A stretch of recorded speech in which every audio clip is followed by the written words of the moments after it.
Hello et bienvenue dans ce nouvel épisode du podcast Envie de changement. Aujourd'hui en présentiel avec un invité pour ceux qui sont sur YouTube ou sur Spotify en mode vidéo. Vous le voyez, c'est le revenant Clément alias Coach Bracassé sur les réseaux. Donc Clément, coach sportif en ligne pour ceux qui le découvriraient. Aujourd'hui, on va parler beaucoup de création de contenu. On va parler un petit peu d'entrepreneuriat, de business en ligne. On a parlé avec Clément d'autres sujets par ailleurs, hein. On a parlé de Thaïlande, on a parlé principalement de Thaïlande d'ailleurs. Oh, on parle de beaucoup de On choses. parle de beaucoup de choses, mais aujourd'hui, on va pas parler de Thaïlande. En tout cas, merci Clément de nous rejoindre, enfin de me rejoindre aujourd'hui dans le podcast. Ça fait plaisir. Comment vas-tu? Ben merci ma poule. Ben écoute, ça fait toujours plaisir. Moi, c'est la maison ici, hein. Ça y est, moi, c'est la maison. Le podcast, moi je mets les pieds sous la table, j'arrive, tout est bon, tout est prêt. J'ai une eau de qualité cristalline, alcaline. Tu es le Je crois dans ton dernier podcast, tu t'excusais pour les bruits. Moi, je te propose qu'on fasse un petit ça. ASMR cette eau. Oui. Ouais. C'était peut-être pas la Mm, bonne. cette eau, elle est limpide, elle est claire. Voilà. Oups, pardon.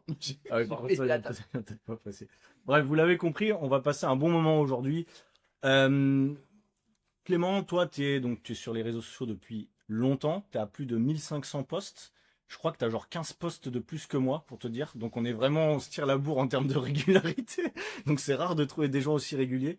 On va revenir un petit peu sur ton parcours en tant que coach sportif, puis coach sportif en ligne. Est-ce que tu peux nous raconter un petit peu ton histoire par rapport à ce métier? Ouais, alors déjà, tu viens de m'apprendre que j'avais 1500 posts. Je t'avoue que j'aime pas regarder.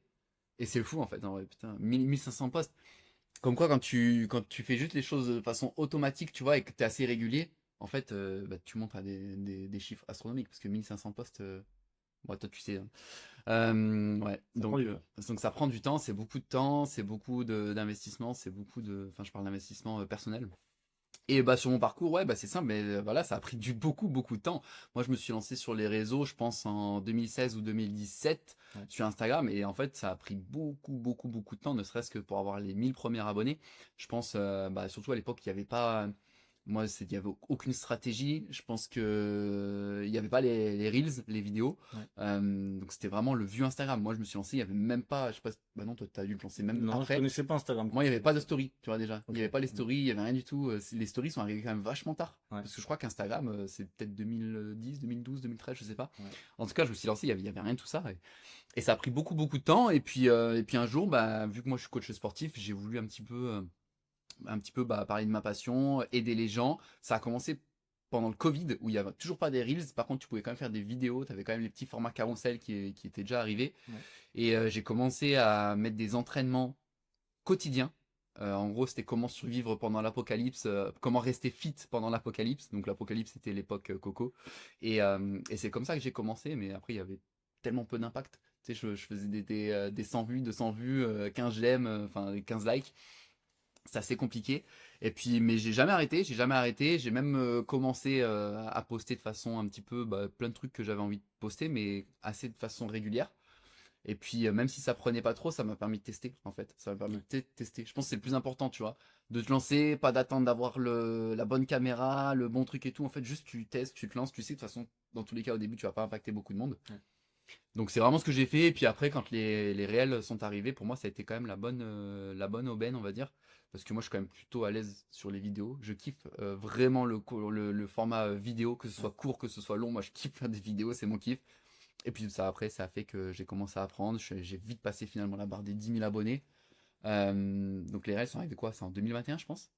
Peut-être un truc comme ça, non? Ouais, c'est possible. Assez tard. Ouais. Fin 2021, je crois que c'était novembre 2021, si je dis pas de conneries. Ouais. Ouais, c'était. Tout à fait. Et elles sont arrivées vachement tard. Et bah dis-toi que de 2017 à 2021, eh bah, j'ai à peine franchi les 1000 abonnés ou 2000 abonnés.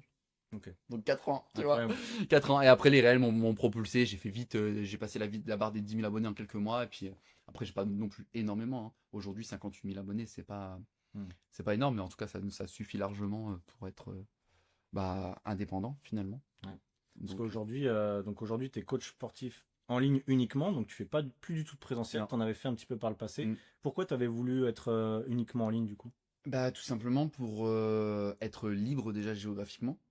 Pour ne pas être pour pas avoir d'impératif en termes de temps, parce que coacher, alors déjà coacher en salle c'est bien parce que si tu es à ton compte, bah, le fait d'être à son compte déjà ça t'offre une certaine liberté, mais coacher en salle tu dois quand même te rendre à la salle, coacher tes clients de 6h du mat à midi, puis après tu reprends les coachings à 14h et tu vas t'enchaîner comme ça jusqu'à 20h.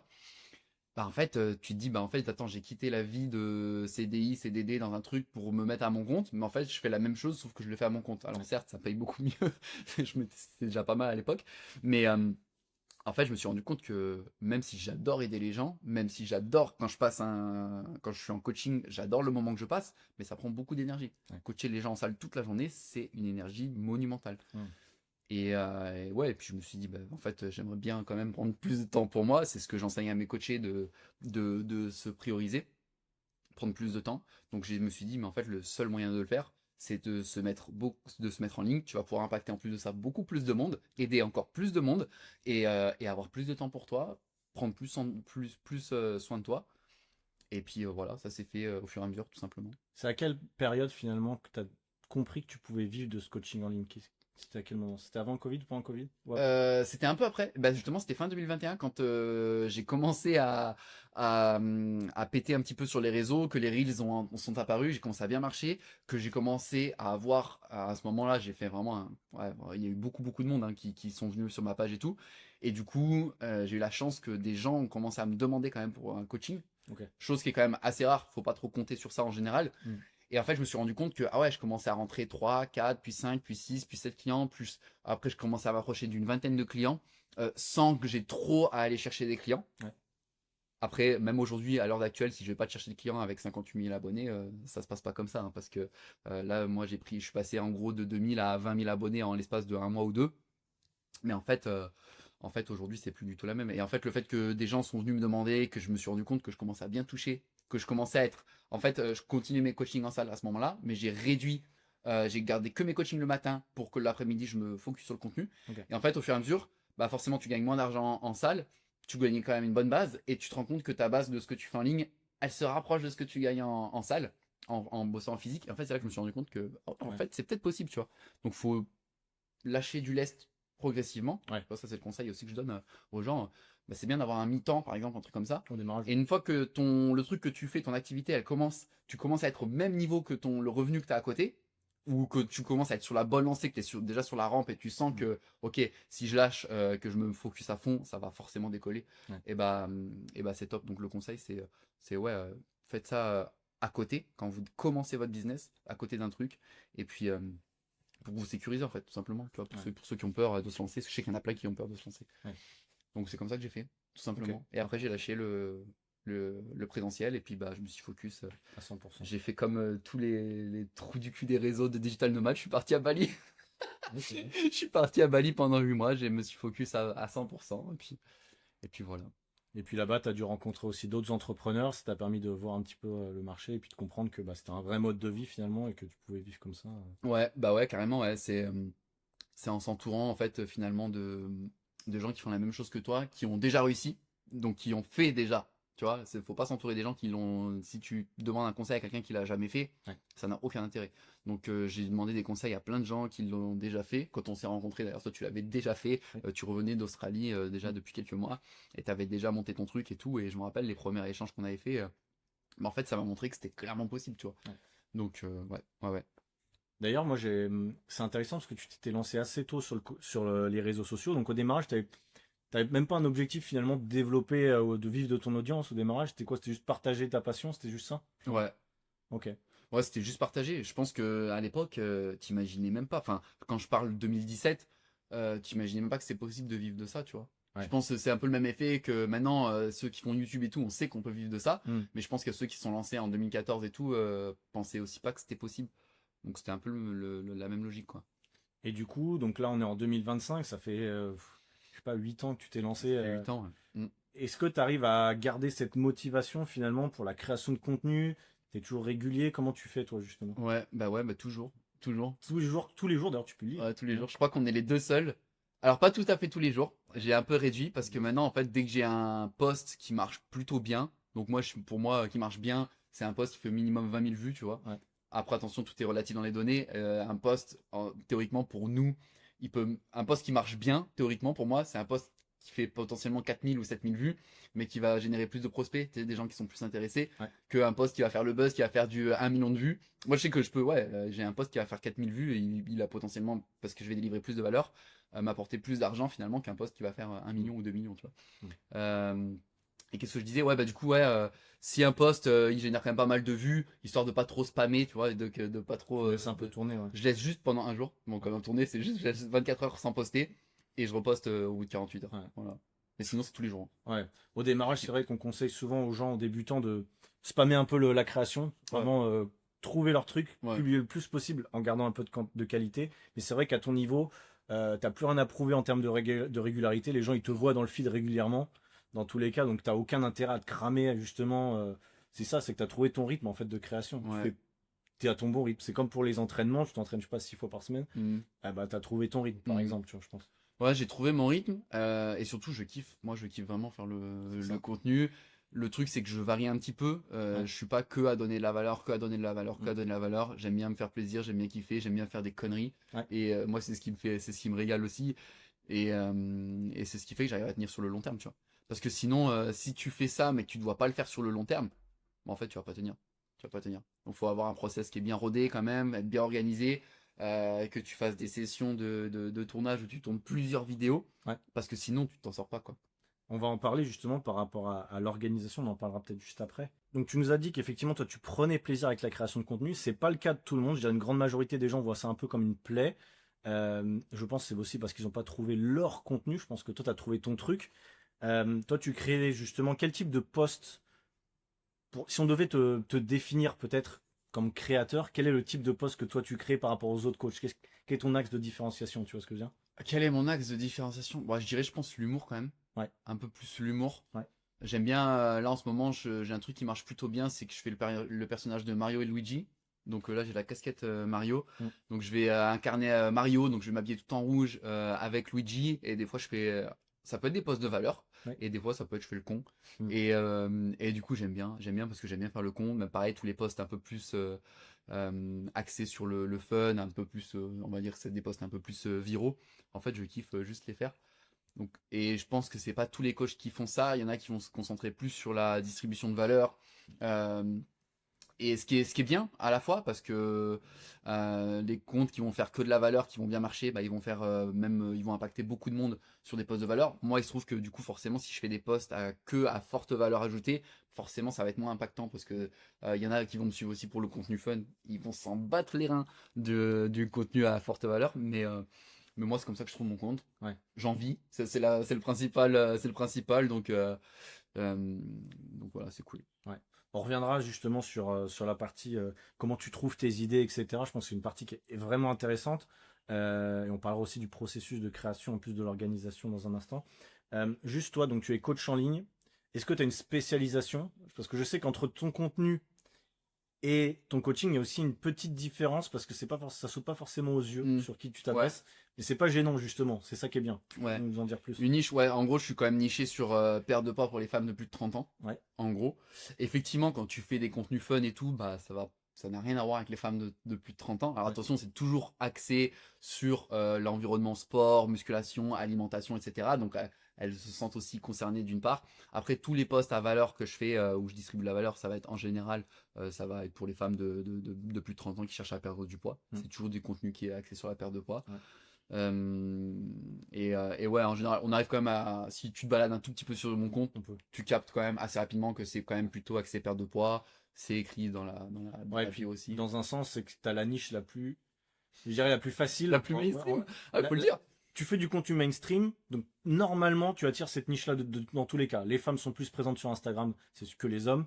La perte de poids, ça intéresse davantage les femmes. Et plus de 30 ans, généralement, enfin ça m'étonne pas que même si tu voulais pas te nicher, automatiquement tu serais auto-niché avec ce type de contenu, j'ai l'impression. Parce que moi c'était mon cas aussi, j'avais 60%, 70% de femmes dans cette niche-là. J'avais quasiment ta niche aussi, alors que je coachais les hommes. Bref. J'avoue. Et c'est pour ça que tu avais fait la transition, tu t'es passé aussi sur les femmes, toi. Ouais, c'est ça. Tu prenais mix ou ta niche était... Non, au début c'était que les hommes et ensuite j'ai fait que les femmes. Ouais, c'est ça. Parce que j'avais pas bien compris le truc. Mais bref, donc toi aujourd'hui, donc tu coaches des femmes en ligne. Comment, pour quelqu'un justement qui est coach là, qui démarre, Comment ça se passe? Comment on passe de je crée du contenu, je crée un réel amusant, un peu trend et tout ça, à je deviens client chez toi? Comment, tu vois? Ouais, en gros, le process du créateur à comment il va chercher son client, quoi. C'est Enfin, ça. comment. Bon, déjà, je viens de dire un indice. Déjà, comment il va chercher son client. Donc, déjà, n'espérez pas, à moins d'être ultra viral et d'avoir plusieurs millions d'abonnés, espérez pas que les clients viennent à vous. Voilà, encore une fois, ça, vous aurez ce petit momentum que vous pourrez profiter le jour où vous avez vraiment un gros buzz que vous prenez des milliers d'abonnés chaque jour. Là, vous allez avoir automatiquement un petit peu des demandes, mais en fait, faut pas compter là-dessus. Hmm. Le process, bah, il est très simple, hein. Il faut aller, et je sais que tu en parles aussi dans ton podcast.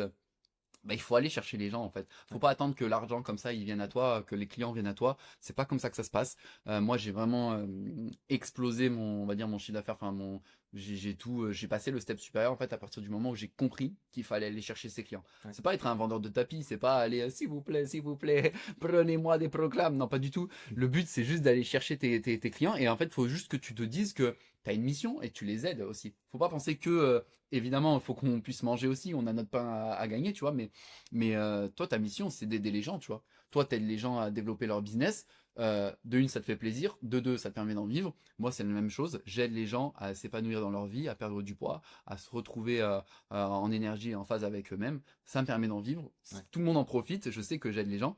Donc, il faut pas avoir peur de parler de son offre, d'aller les chercher. Donc, c'est comme ça que ça se passe. Je vais chercher les gens, je discute un petit peu avec eux. Et, une fois que je vois que si je peux les accompagner, si je peux les aider, bah écoute, voilà, moi ce que je te propose, c'est qu'on s'appelle, on en discute, comme ça après on peut discuter un peu plus de leur situation, et puis après une fois qu'on les a au téléphone, bah, on leur explique voilà comment les amener de leur point A au point B, qui est le point B leur objectif final, et puis bah on leur propose une solution, évidemment qui est payante. Une fois qu'ils ont mis un petit coup de CB, bah ils deviennent notre client, et voilà, on s'occupe d'eux, ils sont bien lotis quoi. C'est marrant parce qu'on pourrait se dire, quelqu'un qui n'y connaît rien, il pourrait se dire, le mec il a 58 000 abonnés, il est obligé de racoler en DM. J'entends Ouais. déjà des gens dire ça. Des gens souvent qui ont peu d'abonnés et qui se disent bon bah du coup moi je veux augmenter mon audience comme Clément et du coup bah les gens vont un peu courir enfin vont me DM etc. Et donc on voit que la réalité du terrain c'est pas ça. Que t'aies 2000 abonnés ou 50 000, au final ça change pas grand chose finalement, non? Non, ça change rien du tout. Mais je veux dire, même toi, quand tu étais encore sur la coach, sur la niche fitness, toi avec 100 000 abonnés, combien de personnes venaient te dire, salut, je veux que tu me coaches? Il y en a. En vérité, il y en a, mais pas tant que ça. C'est-à-dire que ça court pas les rues. T'en as, moi je sais pas, j'en avais un toutes les semaines, un toutes les 2 semaines. Mais le reste, il fallait aller les chercher. Et c'est pas parce qu'on demande des infos sur le coaching que forcément la personne elle correspond à ta niche et que tu vas pouvoir closer. Donc dans tous les cas, effectivement, il faut aller les chercher, comme tu l'as dit. Je pense que Mm. c'est vraiment important. Et que le contenu, il est là pour bah, éduquer entre guillemets son audience, créer des déblocages, des appels à l'action. Je pense qu'on peut en parler maintenant d'ailleurs. Toi, je vois que tu as quand même pas mal de commentaires. Tu arrives à créer un peu des fois la polémique ou juste faire des appels à l'action vers des ressources peut-être. Comment toi, tu arrives justement ou pourquoi c'est important pour toi de créer des interactions avec les gens? Bah, c'est important parce que justement, l'interaction, ça montre que déjà, potentiellement, eux, ils sont intéressés, tu vois. Le fait de savoir que quelqu'un est intéressé, c'est quelqu'un que potentiellement tu vas pouvoir aider. Donc quelqu'un qui est intéressé, tu vas pouvoir aller discuter avec et voir si c'est une personne qui correspond à ton profil, tu vois, enfin, nous, à notre profil d'accompagnement. Donc c'est pour ça que c'est important de générer de l'interaction. S'il n'y a pas d'interaction, il n'y a personne à aller chercher, tout simplement. Il faut être honnête, hein. Donc ouais, l'interaction par les commentaires, par les call to action aussi, c'est important. Toi, tu arrives à faire du contenu, en fait, c'est un peu polarisant parfois. Je m'explique, t'as. Bon, on va prendre l'exemple de ton Iptros, là, ton post Iptros que tu as fait hier ou les derniers jours, Ouais, hier. où tu expliques que finalement, c'est pas forcément un exercice qui est déterminant pour avoir un beau fessier, par exemple. Donc là, vraiment, tu parles à ta niche. Et du coup, tu as une vague de commentaires, entre guillemets, de gens qui sont pour, de gens qui sont contre. Comment tu arrives à réfléchir à ça en te disant, c'était peut-être ton but, parce que dans ton objectif de base, quand tu as créé ce poste-là, c'était, bon, bah, du coup, je sais que ça va créer un peu d'interaction, et Mm. derrière, tu vois, ça va plus t'as de commentaires, plus généralement le réel Ouais, est propulsé. ouais, exactement. Bah en fait, moi, il faut savoir que sur tous mes posts, ou presque, sauf les posts fun ou à caractère vraiment viral fun, j'ai un call to action de toute façon où je leur dis de commenter un certain mot s'ils veulent recevoir ma méthode, etc. Ouais. Donc je sais que forcément, plus un post il va avoir de visibilité, plus il y a des gens qui sont susceptibles d'être intéressés pour recevoir ma méthode. Et tous ces gens, je vais aller les chercher. évidemment, ton post est mis en avant par le nombre de commentaires. Plus il y a de commentaires, plus il y a d'interactions, plus ton post va être mis en avant. Et c'est comme ça que ça se passe en fait. Et je sais qu'un post comme ça, après encore une fois, c'est pas bullshit. Moi, je le pense vraiment. Donc pour remettre dans le contexte, hein, j'ai fait un post hier où j'explique que en gros, le hip trust, même si je trouve que c'est un excellent exercice, pour moi, c'est surcoté parce que la plupart des nanas, c'est surtout un exercice pour les nanas, soyons honnêtes. Même si les mecs en font, j'en fais aussi. Il est mis à toutes les sauces, dans toutes les séances, etc. Je suis pas sûr que ce soit l'exercice à mettre le plus dans toutes les sauces, à toutes les séances pour développer les fessiers ou la chaîne en tout cas inférieure. C'est un petit peu le sujet du post, c'est ce que je dis. Et forcément, je sais d'entrée qu'il y a des gens qui vont vouloir débattre avec ça, ce qui est une très bonne chose. Je ne parle pas de haters, etc. Je sais que ça génère vraiment des commentaires de gens qui veulent débattre. Ouais, non, je suis pas d'accord, etc. Ok, pourquoi t'es pas d'accord? En plus, moi, je les relance à chaque fois, tu vois. Donc, je sais que c'est un post où il y a du potentiel de gens qui vont aller plus loin, qui vont trouver mon point de vue intéressant, qui vont, ah ouais, bah c'est intéressant, si lui pense ça comme ça, peut-être que ça vaut le coup de en savoir plus sur sa méthode, etc. Toujours un peu comme ça, quoi. Toi, ça fait longtemps que tu crées du contenu, donc t'as l'habitude maintenant, on va dire, d'avoir des débats dans les commentaires. Je pense que ça te fait pas peur. T'en as déjà eu des plus rudes que ça, que le Hip-Fast. Oui. Comment on aborde ça justement quand on est créateur de contenu au démarrage? C'est pas évident pour tout le monde de se prendre ses premières critiques sur son contenu, des gens qui sont pas d'accord, des fois des gens qui sont juste méchants. Comment toi t'as vécu ça au début? Bah, en fait, au début, ouais, c'est vrai que tu prends un peu t'en prends à ton ego, hein. Enfin, ouais, ton ego, il prend un coup. Mm. Mais moi, c'est arrivé super tard. D'ailleurs, mon premier commentaire de hater, je crois que j'ai arrivé aux 20 000 abonnés, un truc comme ça, tu vois. Donc, c'est arrivé déjà très très tard. Sache que si t'as une petite audience, déjà, c'est peu probable que t'aies des haters. Et après, déjà, t'apprends à absorber ça. Enfin, tu l'absorbes pas, en fait. Justement, tu l'absorbes pas, tu t'apprends à te protéger de ça plutôt. Mm. Parce qu'en fait, bah, c'était Eric Flag qui en parlait dans un de ses podcasts aussi, qui expliquait que, en fait, qui tu es sur les réseaux, c'est pas vraiment toi, c'est un personnage, tu vois. Donc moi, je sais que les gens, ils vont critiquer, ils vont critiquer, Ta façon de parler, ouais. tu vois, en tout cas, ils vont crier. Oh Ils putain, vont critiquer, ouais. merci. Ils vont critiquer, je me suis embrouillé tout seul.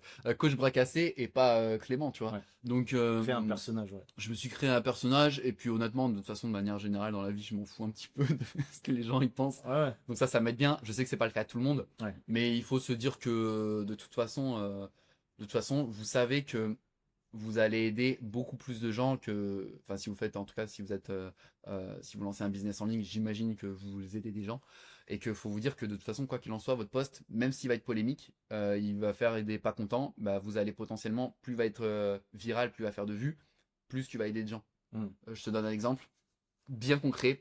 Euh, J'avais fait un post où je disais voici ce que j'aurais voulu savoir. Enfin, si j'aurais su, j'aurais fait ça. Je sais qu'on dit pas si j'aurais su, on dit si Ok. j'avais su. Je l'ai délibérément écrit si j'aurais su pour Ok. que ça fasse Intéressant. des commentaires, etc. Ouais. Mais en fait, la valeur qu'elle est dedans, dans le post, elle est vraie. Il y a vraiment une valeur de fou, tu vois. Mais je savais que le post allait faire beaucoup de vues parce que j'ai écrit délibérément si j'aurais su. Il va trigger les gens, ils vont. Je sais que je vais me faire enculer en commentaire par tous les profs français, etc., qui vont me Ouais. dire je suis un trou de balle. Ouais. Mais je sais que je vais aider beaucoup plus de gens que de gens qui vont me dire que je suis un trou de balle. Ok. Et ça, Intéressant. moi, je suis tout à fait OK avec ça. Ouais. Avec l'expérience, entre guillemets, t'as compris que t'as certains tricks, entre guillemets, je pourrais dire ça. Chocolatine, pas au chocolat, par exemple. Voilà, des choses où tu sais que les gens Tu ils dis vont débattre. chocolatine, ah bah tu dis chocolatine, ça y est, c'est terminé. Ouais. Là, il y a tout le monde dans les commentaires, il se ramène. Donc moi, je dis chocolatine maintenant, alors que je suis pas du tout du sud-ouest. Ils s'inventent une vie. Non mais c'est intéressant et c'est pareil, tu vois, je vois sur la niche perte de poids, aujourd'hui tout le monde fait la même chose. La plupart des coachs ils vont te parler de déficit calorique, ils vont te parler de recettes perte de poids. C'est tout le temps vu et revu. Et justement, je pense que c'est vraiment important en 2025-2026 de sortir du lot. Créer un peu des contenus un peu clivants. Alors pour ça, il faut être un peu à l'aise, ça vient pas toujours. Mais c'est ça. Et je pense qu'il y a un truc que toi tu as compris, qu'il y a beaucoup de gens qui n'ont pas compris, c'est qu'Instagram avant tout c'est du divertissement. Les gens, ils se mettent pas sur Instagram pour apprendre le déficit calorique. Je pense qu'ils s'en branlent. En fait, ils veulent se divertir, apprendre un peu des choses, et ensuite trouver potentiellement une solution à leurs problèmes. Mais je pense que dans l'ordre, c'est le divertissement potentiellement qui est le numéro un. Et c'est aussi pour ça, toi, je pense que tu as réussi à monter ton audience et à te démarquer, parce que aussi, on va le dire, concrètement, tu prends la création de contenu au sérieux. Je me trompe pas, on va parler peut-être d'organisation. Combien de temps tu passes par semaine pour potentiellement créer tes réels, etc. peut-être Ouais. moins de temps maintenant, Alors, mais je pense que ma réponse va pas te convenir, c'est pas grave. mais parce que, en fait, moi, je suis tellement organisé que je fais vraiment des grosses sessions de tournage. Ce qui fait que quand je crée mes contenus, ils sont prêts pour des mois et des mois Ok, et très des bien. mois et des mois et des mois. Là, mon contenu, il est prêt pour jusqu'à la fin de l'année déjà. Ok, Donc, incroyable. ce qui fait que finalement, je passe une grosse session, je vais faire pas tant que ça, parce qu'après je suis quand même bien organisé, je sais L'habitude, ouais. comment tourner, je sais comment je dois m'organiser pour faire les tournages, parce qu'un tournage peut être vite très long si t'es mal organisé, Ouais. alors que si tu sais que tu dois tourner pour plusieurs vidéos au même spot, et ben en fait je vais tourner tout à l'affilée, les vidéos qui sont dans le même spot, pour plusieurs vidéos. Ce qui fait qu'après, au dérush, c'est un bordel monstrueux, parce qu'il faut que tu remettes tout dans tes dossiers pour les bonnes vidéos, etc. Mais en fait, du coup, je suis tellement bien organisé que en vrai, je vais me faire de temps en temps, allez, je vais te dire maximum, parce qu'aussi il faut pas oublier que je fais aussi des vidéos pour NutriPure, donc je suis obligé de faire quand même des vidéos tous les mois, mais en vrai je prends une semaine ou deux de vraiment de sessions de création de vidéos, écriture, plan de tournage, parce que du coup je me fais des plans de tournage maintenant pour que ça soit vraiment facile, c'est ce que je te disais là. En vrai ça me prend au maximum une semaine ou 2 semaines pour 6 mois, enfin je pense Ok, facile. incroyable. Ça, c'est hyper intéressant. Donc, toi, t'es plus dans le mode je vais bâcher le contenu. Ah, je vais bâcher le contenu comme un porc. Ok. Ça, c'est mon côté geek. Après, attention, faut être quand même flexible. Des fois, il y a des contenus que je fais par rapport à l'actualité, que je fais Ouais. sur le moment. Hmm. Je vais rebondir un truc, je vais tester un truc.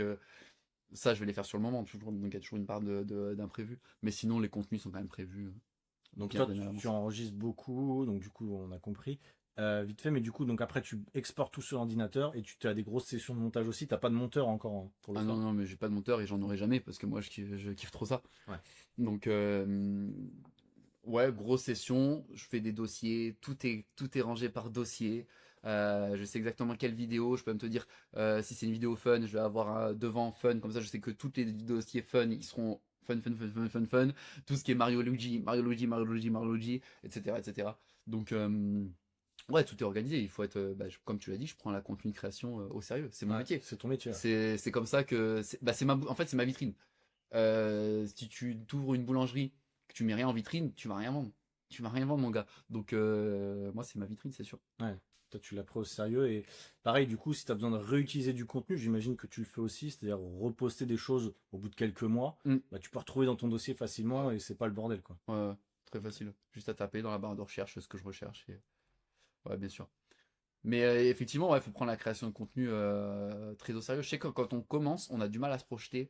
On a du mal à se dire, bah, c'est mon métier. On a du mal à se dire, si tu fais des vidéos YouTube, même que tu commences, je suis youtubeur. Bah si, en fait, même si tu commences, tu as posté ta première vidéo, tu es youtubeur. Mm. Si tu as commencé à faire du contenu, même si tu as 15 abonnés et que tu crées quand même régulièrement du contenu, tu es créateur de contenu, même si tu as 15 abonnés, tu vois. Ouais. Donc, faut vraiment le prendre comme tel.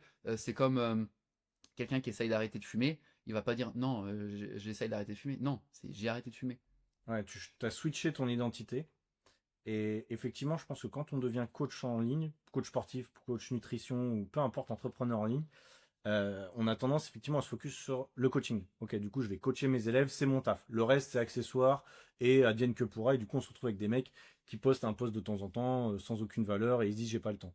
Et toi, du coup, tu as pris le problème différemment, c'est-à-dire que tu as switché ton identité en disant moi, je suis créateur de contenu, slash coach, slash entrepreneur, slash, j'en sais rien, je gère la compta, je suis manager parce que tu as aussi une équipe, on n'en a pas parlé, mais du coup, maintenant, tu as monté une petite équipe aussi, c'est ça? Ouais, ouais. Développer une petite équipe, bah, j'ai 2 coachs, 2 personnes qui s'occupent du recrutement, une personne qui s'occupe de contacter les gens sur Insta. Donc, petite équipe, ouais.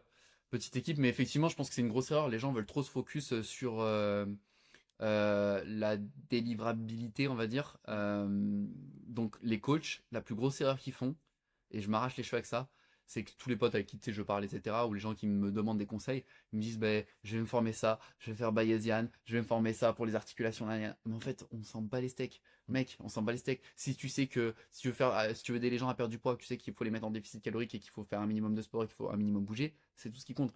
Les gens, en fait, ce qu'ils recherchent, c'est pas un scientifique. Eux, ils s'en foutent. Ils veulent juste quelqu'un qui soit là pour les accompagner, pour rendre des comptes. Et c'est tout. T'as pas besoin d'avoir un milliard de connaissances. Sinon, s'ils ont besoin juste de connaissances, ils demandent à ChatGPT, ça ira très bien, tu vois. Ouais. Donc passer plus de temps sur la partie finalement peut-être marketing de son Exactement. métier que sur la partie pure, parce que c'est aussi le syndrome de l'imposteur, hein, ceux qui en ont, ils ont peur de passer à l'action sur les choses vraiment importantes. Moi j'en ai aussi, et du coup qui se réfugient dans bah, je vais créer le meilleur programme possible avant même de le lancer, ou avant même de créer du contenu. parfois, et on oublie du coup les étapes, je pense, effectivement. Ouais, totalement. Mais les gens sont trop perfectionnistes et j'ai envie de vous dire, mais pour qui tu sais, tous Pour ceux qui qui tu disent te ça, mais prends? pour qui tu te prends pour être perfectionniste? T'as cru que t'étais qui? T'as cru que t'étais Elon Musk ou... Non, mais sérieux. Vraiment, faut arrêter d'être trop perfectionniste parce que c'est un putain de défaut. Si on croit que, en fait, être perfectionniste, ça c'est un truc malsain parce que c'est un défaut, mais tu dis que, ah, je suis perfectionniste, ok, On l'a transformé en c'est qualité. un défaut, mais bon, tu vois, c'est un bon défaut. Non, c'est de la grosse merde. Ouais, C'est arrête d'être perfectionniste. Lièvre et la tortue, tu vois, le lièvre, il va à fond et tout machin, et il est beau gosse et tout machin. Tortue, elle s'en fout, elle prend son temps, elle est là, machin, elle est pas perfectionniste, mais au moins elle avance. Et elle est finie, tu vois. Mm. C'est ça qui compte, c'est tout. C'est la tortue qui gagne.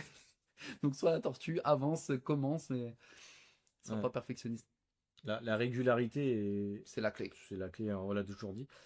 Du coup, pour être régulier, Mm. donc toi, on l'a dit, tu bâches un peu le contenu. Comment tu trouves ton inspiration? Parce que c'est aussi un sujet. Comment on fait pour rester, après 1500 posts, je pense que tu as répété souvent la même chose. Ouais. Comment tu arrives à Bah, trouver pas peut-être tant que des ça, angles hein. Eh, différents pas tant que ça. Non? Finalement, pas Pas tant que l'impression. ça. Non, non, j'ai pas répété tant la même chose, ou alors le peu de fois que je le répète quand même, forcément, ça va être fait de façon différente. Ouais. Bah, c'est con, hein, mais un post où tu parles face caméra, tu vas pouvoir dire exactement la même chose sur un post, c'est pas où tu parles, tu sais, où tu mets juste un texte, lire plus en légende, etc. Donc ça, oui, évidemment, tu vas pouvoir le détourner, mais en fait, moi, j'essaie toujours de me renouveler, surtout par rapport à l'actualité. Tu sais, aujourd'hui, c'est assez facile parce que tu peux dire que, je sais pas moi, faire du jeûne intermittent, c'est ok. Alors qu'il y a peut-être 3 ans ou 4 ans de ça, c'était un truc, oh attention, c'est une méthode miracle, etc. En fait, ça évolue quand même un petit peu, tu vois, les croyances. On va dire les croyances évoluent. Donc c'est comme ça, finalement, le contenu, tu peux l'adapter. Tu peux l'adapter. C'est pas forcément redondant, même si c'est redondant. Ah, tu vas pas réinventer le fitness, mais oui, tu C'est peux. ça, tu réinventes pas la roue, mais en fait, tu réinventes, enfin, t'inventes rien, mais en gros, t'adaptes les façons de faire, tu vois. C'est le format. Le format va changer tout le temps. Le format va changer. Ouais. Après, tu L'angle. peux recycler aussi. Ouais, bien sûr. Tu recycles exactement les mêmes posts, ça, C'est y ce a pas que de ouais, problème. toi tu l'as fait aussi, tout le monde le Ouais, fait. ouais. Les posts qui fonctionnent bien, ce serait dommage de pas les Faut les publier recycler, ouais. quelques mois après. Parce que Faut les t'as recycler. même des fois peut-être même des meilleurs résultats quand tu le refais, non? Ça arrive? Je crois que ça arrive une ou deux fois, ouais. Ouais. Ouais, ouais. Comme C'est quoi. quand même assez rare, mais ça Ouais. arrive de temps en temps. Et même dans tous les cas, si t'as des bons résultats, tu vas quand même, tu sais que c'est une vidéo qui a vraiment impacté, tu vas quand même impacter du monde. Donc, Mm. J'aimerais qu'on parle d'un sujet qui peut être un peu controverse, mais il faut qu'on le dise. Oh, Pas controverse, mais oh, aujourd'hui, 90% des créateurs de contenu se copient. ouais. Je copie, tu copies, Ah bon? nous copions. Je copie? Voilà. Donc, en fait, j'aimerais vraiment qu'on explique quelque chose à un coach qui nous écoute, parce que j'ai en tête des élèves à moi aussi, qui veulent toujours partir de leurs idées, parce qu'ils pensent qu'ils sont créatifs, c'est très bien.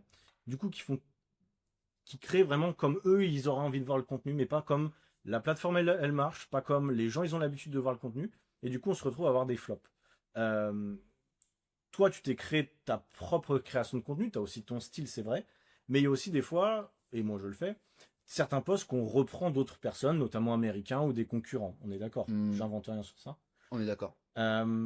Pourquoi, selon toi, c'est important, et pourquoi tu le fais d'ailleurs, de partir de l'existant plutôt que de se dire, bah, je pars d'une feuille blanche à Hmm. chaque fois. Tu vois ce que je veux dire? Bah en fait, comme tu viens de le dire, enfin, faut pas réinventer la roue, tu vois. Euh, Instagram, peu importe TikTok, peu importe YouTube, tout ce que tu veux, il y a un algorithme, et c'est en fait c'est même algorithme pas algorithme, c'est juste de la logique, tu vois. Je veux dire un contenu qui marche, c'est un contenu qui marche pour une raison, tu vois. C'est parce que c'est pas juste des questions de faire un bon hook, c'est pas une question de faire des bons call to action, etc. C'est une question de, à la fin, ce qui compte le plus, c'est d'intéresser les gens, que les gens ils restent le plus sur ta vidéo. Si les gens ils restent sur ta vidéo, c'est pas pour rien, c'est parce que ta vidéo elle doit être intéressante. Donc si ta vidéo elle doit être intéressante, eh ben, c'est parce que tu as un bon hook. C'est parce que tu vas dire potentiellement ton premier truc pour intriguer la personne. Tu vas commencer avec un truc négatif au lieu d'un truc positif, etc., etc. Donc en fait, c'est sûr, si toi tu commences à réinventer la roue, à partir dans des trucs complètement hors des codes, t'as aucune chance de t'en sortir. En fait, c'est un truc que tu peux faire et ça va coller à ton personal branding. Mais si t'es une personne qui a une grosse influence, tu vois, Ouais. si tu Au t'appelles début, Lena Situation, tu peux faire ce que tu veux, il n'y a pas de hmm. problème, tu vois. Les gens vont quand même, ils t'adhèrent parce que c'est toi. Mais sinon, autrement, si toi ton but c'est pas d'être influenceur de mode ou quoi que ce soit, si ton but c'est de faire un business rentable et assez rapidement, on va dire, Il faut juste que tu copies ce qui marche, tout simplement. Tu t'inspires, ouais. Copier, ça veut pas dire évidemment copier-coller mot pour mot ce que le mec va faire. Mm. Ça veut dire que tu peux t'inspirer. Évidemment, commencez pas pareil. Je vois des gens la plus grosse erreur, une des plus grosses erreurs, c'est quand les gens commencent. Ils font tu sais, des vidéos avec format CapCut, avec des transitions à effet, des titres qui arrivent dans tous les sens. En fait, non, faut pas faire ça. Ouais. Rester sur la base. Faut faire ce qui marche, tout simplement. Et tu l'as très bien dit dans un de tes précédents podcasts, pardon. Si tu vois un truc, si tu le vois pas sur les autres, ne le fais pas, tout simplement. Fais ce qui marche et inspire-toi, évidemment, fais-le avec ta patte, comme moi je le fais avec Mario Luigi. La plupart de mes vidéos Mario Luigi, c'est des vidéos qui sont déjà faites souvent sur le marché américain. Ouais. Et c'est juste que moi je les réadapte en façon avec Mario Luigi, style, ouais. avec mon style. Voilà, tout simplement. Tu as trouvé ton personal brand, on va dire. C'est un peu le mot, tu sais, à la mode, mais c'est un peu ça. C'est comment on qualifierait, parce que moi, c'est un sujet qui est important quand même pour se différencier. Comment on qualifierait Clément Coach Bracassé? Il y en a beaucoup, je pense que si on leur pose la question, bah, ils vont dire que c'est le mec de Mario Luigi, ou c'est le mec qui a fait un réel marrant, tu sais, où il faisait ça, tu vois, si on va te qualifier un peu comme ça. Ouais. Mais c'est une bonne chose, parce qu'au moins, tu sors de la masse, tu vois. T'es pas juste le coach qui nous raconte encore que pour les femmes de plus de 30 ans de perdre du poids, faire un déficit calorique, tu vois. Je pense que ça, on l'a vu et revu. Donc c'est ça, en fait, t'as réussi à trouver ton truc, et c'est un truc qui te plaît, dans lequel tu es à l'aise. Ouais. Et ça, c'est vachement cool. Pareil, avec toutes tes casquettes, il n'y a pas que celle-ci d'ailleurs. Enfin, t'as aussi d'autres personnages. Ouais, j'en ai plein. Bah, moi, c'est la casquette Pikachu en vrai qui me. Ah, c'est vrai. En fait, c'est ça. Bah, ça, c'est mon personal branding, c'est la casquette en fait, tout simplement. Et la casquette, en fait, moi, c'est venu le personnage Mario Luigi, c'est venu des casquettes à la base. J'avais même pas pensé. Et en fait, je me suis dit, mais attends, j'ai une casquette Mario, j'ai une casquette Luigi, bah, on va se faire deux personnages, on va rigoler, tu vois. Et donc, ça, c'est venu de ça. Et c'est vrai que moi, c'est ce qu'ils me disent les gens quand je les en appelle. Je leur demande, mais comment tu m'as connu et tout. Bah, j'ai vu un coach avec une casquette Pikachu, je trouvais ça fun. Mario Luigi. Souvent, les gens ils disent ça, tu vois, et ça leur inspire un peu confiance. Ils se disent, bah, vas-y, on va passer un bon moment avec lui et tout, ce qui est le cas. Ouais. Donc, ouais, c'est ça, c'est important d'avoir sa petite marque quand même, son petit truc, tu vois. Ouais. Parce qu'effectivement, sinon, t'es juste une pâle copie de ce qui peut déjà se faire. Ouais, c'est ça. T'as trouvé ton axe de différenciation en reprenant des codes finalement, donc ça, c'est vraiment intéressant. Surtout que, bah, tu vois, il y a des contenus qui sont trend pour le coup, où c'est vraiment du pur copier-coller. Tu sais, t'as certains trucs, quand c'est une trend à la mode, ça à la base, surtout, c'est les trucs qui viennent de chez TikTok, mais quand tu fais du pur copier-coller, c'est difficile, tu peux pas réinventer, même avec ton style, c'est assez compliqué, tu vois. Ouais. Mais mine de rien, si tu fais un pur copier-coller, et par exemple, toi, t'as une casquette Pikachu, ou une connerie comme ça, un accessoire qui te correspond, tu vois, et bah, tu vas quand même sortir du lot de cette façon, tu vois. Ouais. Parce que c'est du pur copier-coller pour certains trucs qui sont trendy. Tu sais, en ce moment, il y a le truc là, tu sais, Young and Rich, là, avec le mec là qui. T'as jamais vu? Non. Je suis plus les trends, je suis plus dans les trends. Mais toi, justement, c'est important. Parce le mec, l'Indonésien, le Thaï, c'est un petit Thaï, tu sais, il y a un truc de bateau là. Ah oui, ok, j'ai vu. Ouais. Et il est comme ça avec ses lunettes. Et ouais, ok, je vois. Et après, Young and Rich, machin. Et ça, il y a tout le monde qui le fait en fait, tu vois. Okay, le truc qui va te déterminer, ça va être selon où est-ce que tu le fais.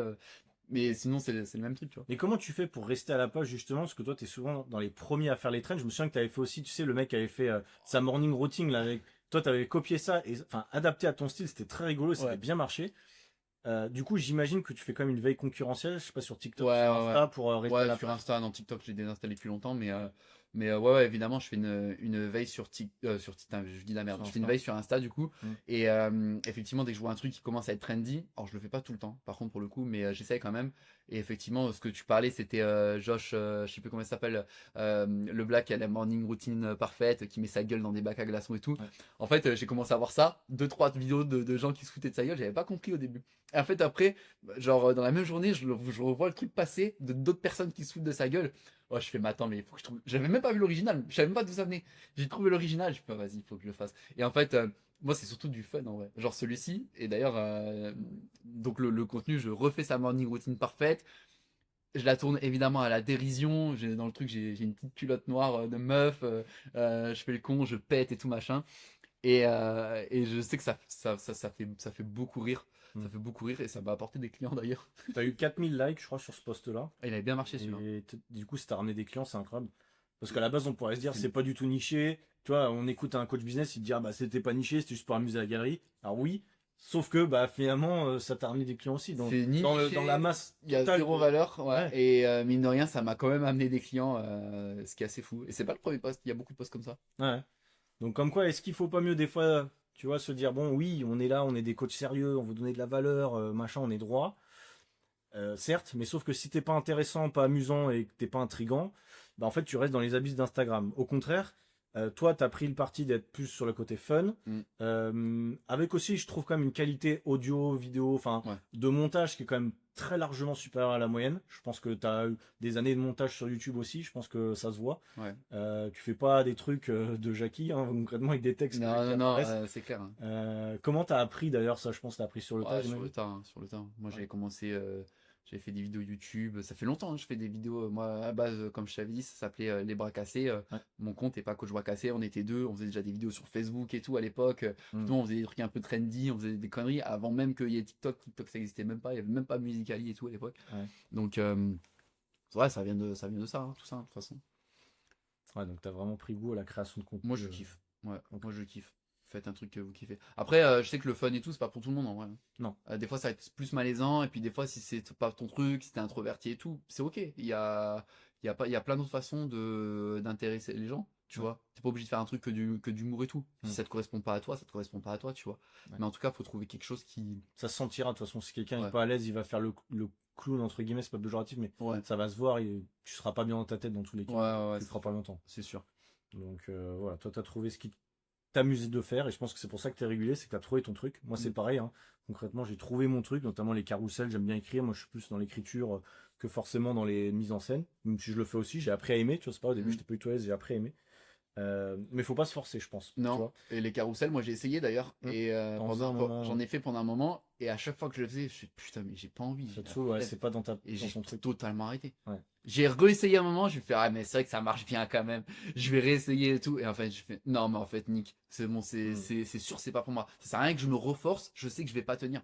Parce que moi, ça me saoule de faire des carousels, des canevas et tout, machin, là. Ouais. Ah, c'est bon. Toi t'as besoin d'être dans l'action je pense. Ouais, moi, j'ai Quand envie tu de. crées du contenu. J'ai besoin de fun surtout. T'as besoin de fun. Et c'est pas fun de faire des carousels.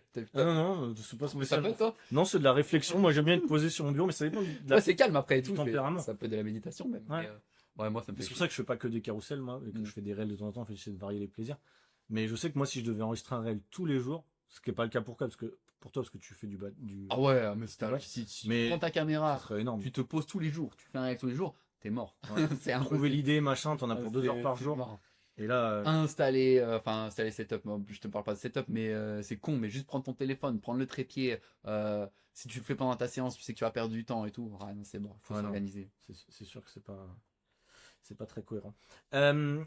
Du coup, pour passer sur un autre sujet, pour avancer un peu, enfin, presque finir l'épisode, mais euh, comment ça se passe aujourd'hui la vie d'un coach en ligne? On a parlé beaucoup de création de contenu. Donc aujourd'hui, tu ne coaches plus en présentiel. C'est quoi une journée type à peu près d'un coach en ligne expatrié notamment à Chiang Mai? On est à Chiang Mai en Thaïlande actuellement. À peu près, tu vois, pour Eh ben, je me lève à 3h30 du mat, je fais un bain d'eau glacée. confère le réel le besoin. Mais- non, pas du tout. Non, mais comment ça se passe? Bah, en fait, il faut juste faut trouver sa routine qui est propre à chacun. Bah, moi, c'est simple. J'essaie d'avoir une routine où je prends quand même plus de temps pour moi maintenant qu'avant. Ouais. Et c'est marrant parce que en prenant plus de temps, en focusant moins sur le travail, même si je me focus quand même sur le travail, attention, faut pas croire, on travaille énormément et je pense que tous ceux qui lancent leur business et qui font un peu la création de contenu, ils le savent. De toute façon, j'ai rien à prouver à personne. Mais en me priorisant beaucoup plus, bah c'est con, mais mon business marche 10 fois plus. Donc, ouais, faut savoir pareil, fêter ses victoires, apprécier les bons moments, déconnecter de temps en temps. Tu vois, je reviens d'une semaine à Wahin, là où toi t'as passé du temps. Et quand tu reviens en plus de ça, t'es motivé, t'es ressourcé. Donc ouais, un quotidien classique. Moi, en vrai, mon quotidien n'a pas vraiment changé. Hein. C'est juste que je suis plus en mode posé. Après, maintenant, voilà, pareil, bah, je suis plus en mode construction de business. Enfin, on le construit toujours, mais maintenant, ça y est, j'ai passé l'étape euh, il va falloir vite, il va falloir hustle, tu sais, faut bosser comme un acharné pour construire son truc et se sortir un revenu correct. J'ai heureusement passé cette étape et maintenant, ça y est, je sais que mon business il est quand même automatisé en grande partie. Comme j'ai dit, j'ai une équipe maintenant qui s'occupe de presque tout, donc je m'occupe évidemment de beaucoup de choses, mais forcément, le hustling, il est quand même moins. Je sais pas comment ça s'appelle en français, comment on dit le bourrinage, Je sais même pas le si- charbonnage, tu vois. Enfin, bon. Ça existe même pas comme mot, mais Ouais. il y a moins besoin de charbonner quand même. T'as les fondations, quoi. T'as les fondations. Ouais. Maintenant, tu te focuses sur ce qui est vraiment important. pour toi, c'est créer du contenu, j'imagine, Mm. et avoir un maximum d'appels pour vendre ton coaching. Ouais, mais en ce moment, je me refocus beaucoup sur les appels. Donc, forcément, un peu moins sur le coaching. Et bah ouais, le charbon, finalement, c'est ça, en fait. C'est juste le seul charbon que je fais, finalement, c'est. Enfin, le seul. Non, c'est pas le seul, c'est le plus gros. J'ai Mm. quand même quelques clients dont je m'occupe personnellement, quand même. Ouais. Mais le plus gros charbon, c'est ça, en fait. C'est faire des appels de vente assez régulièrement, plusieurs fois par jour. Donc, ouais, parce qu'il faut pouvoir vendre ton offre aussi. Comme on le disait, il faut pas avoir peur de vendre son offre et il faut vendre ton offre si tu veux pouvoir vivre. Si tu vends pas ton offre, si tu as peur d'en parler, si tu as peur de faire trop vendre au tapis, bah t'es dans la merde, hein. Tu vas rien faire. Ouais. Donc ça, c'est une étape essentielle, tu vois. Malgré le fait que j'ai une équipe qui s'occupe de faire ça, mais c'est bien d'être quand même au contact. Ça d'ailleurs aussi, c'est important, mais il faut tout faire. Tu peux pas dire à quelqu'un, du coup, de lui dire, bah tu vas vendre et tout, alors que t'as Mm.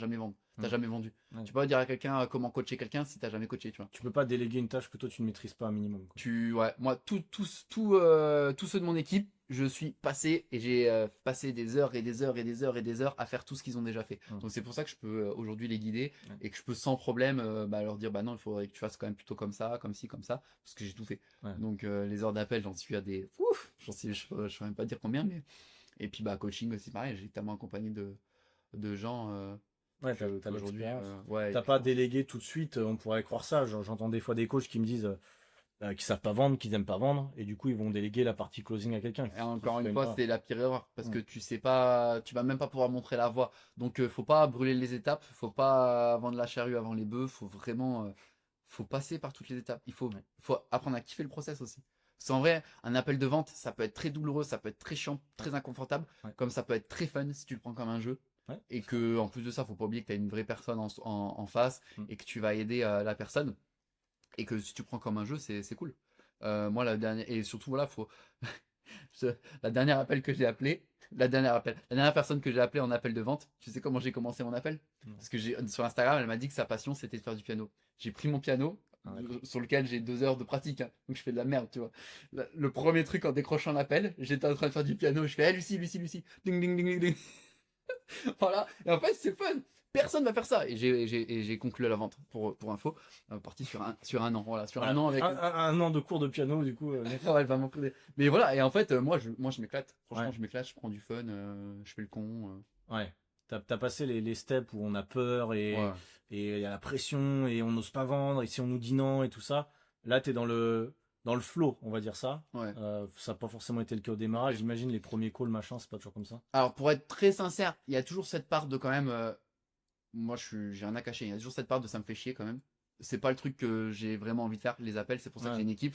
Ouais. Mais maintenant, si je veux dégager du chiffre et si je veux être performant, Ouais. j'en fais un petit peu. Le Normal. jour où j'aurai une équipe qui sera vraiment qui sont très très très très bons et que, enfin, je dis pas que j'ai une équipe qui est pas très très bon, mais le jour où on arrivera vraiment je pourrais compter à 100% qui seront.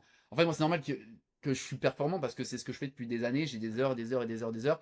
C'est ma propre offre que je vends, donc je sais exactement de quoi je parle. J'y crois sincèrement à 2000%, que je sais que je peux les aider. Mm. Donc forcément, pour moi, c'est beaucoup plus facile de vendre mon offre. Ce qui est moins le cas pour des gens qui ne connaissent pas à la base mon offre, etc. Donc le jour où j'ai quelqu'un qui croit autant à mon offre que moi, qui arrive à la vendre autant que moi, voilà, c'est bon, je pourrais m'en lasser. Ouais. Tu vois. Ouais, je comprends. Intéressant. Bon. Je crois qu'on a fait déjà un bon tour. On pourra encore parler de plein de choses, hein. On pourrait parler de vente, on pourrait parler de management, on pourrait parler encore plus profondément d'organisation, etc. On verra pour un prochain épisode. On est basé au même endroit pendant encore quelques mois. Donc si jamais vous aimez bien ce type de contenu, eh bien, n'hésitez pas déjà à liker la vidéo si vous êtes sur YouTube, à lâcher aussi un petit commentaire si vous voulez revoir Clément et qu'on échange tous les deux. S'il est disponible, eh bien, il viendra. Ça sera, en tout cas, moi, avec plaisir de l'accueillir de nouveau pour un Xème épisode ensemble. Je ne sais pas combien on est, mais bon, en tout cas, c'est toujours un plaisir. Et puis voilà, merci à toi d'être passé cet après-midi dans le podcast. Merci, toujours un plaisir. Après, peut-être qu'on parle d'autre chose. Ouais. Ladyboy ou je sais pas. Ouais, on pourra parler encore plus de Thaïlande si vous voulez la prochaine fois. De sujets plus controverses, de Ladyboy, ce que vous voulez. On verra. Mais toujours un plaisir, en tout cas. Merci, cool. monsieur. Eh ben, avec plaisir. Je vous souhaite une très bonne fin de journée et on se dit au prochain épisode. Tchuss, ciao.